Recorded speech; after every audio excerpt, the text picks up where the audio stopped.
everyone, time for a quick video update live here from Shenzhen. Behind me, this is the Lenovo building.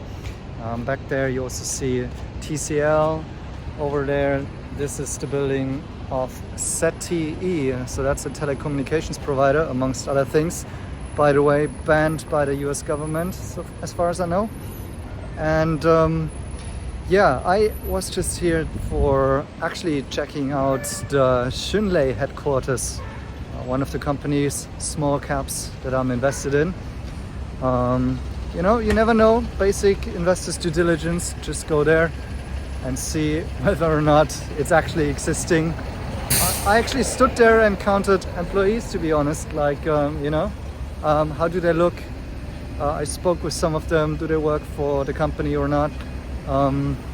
You never know. I'm not saying there is no fraud in Chinese companies, not at all.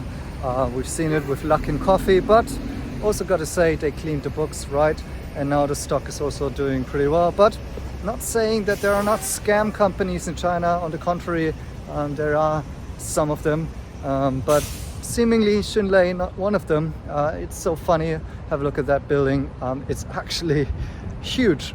It's not entirely occupied yet, so I think the offices itself seem to be at the upper floor, and below that it seems like there will be startups moving in and other companies which they rent out spaces. So that whole tower might be worth more than the company, to be honest. Like, they have 200 million around. I haven't checked the number, please check it yourself again, but roughly 200 million in cash, US dollars. Well, you can always assume that it's not there, but that building over there, that was really real. I saw it with my own eyes, and it's a fucking joke what's going on here with the valuation of Chinese companies. I'm not the first time in Shenzhen, I'm not the first time in China for sure. And I'm still baffled by what's going on, the sheer size of it, the sheer scale. You know, I've lived and worked in Shanghai, I've lived and worked in Beijing. I'm used to construction work, everything, you know, new skyscrapers all of the time. But still, again, the scale that I'm witnessing here in Shenzhen is absolutely massive. It's mind-boggling. And the fact, well, you know, I know where this is coming from now. Like, you just ban all those companies and pretend China doesn't exist in a way.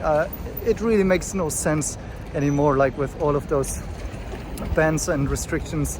What is the US really trying to achieve? Do they think that all of this is going to vanish and go away simply because there are some bans? No, the truth is these companies are far more clever. They are real, they're working hard, they're building the future here. It's one of the greenest places in China that I've been. Surely not everything is perfect and green and pretty here. Work conditions might be hard. We all know about the restrictions around censorship and stuff like that. Let's not pretend China is the heaven on earth, right? But seeing at what valuations these companies are trading, it's just absolutely mind-boggling. It doesn't make sense at all. And I do think now that China is open again, we'll see more people come in here and realize, yes, there were hard times during the pandemic and lots of foreigners fled the country here because it was not nice living here, for sure, I can imagine. But those people will be coming back. So this is it, just some real talk from on the ground here in China.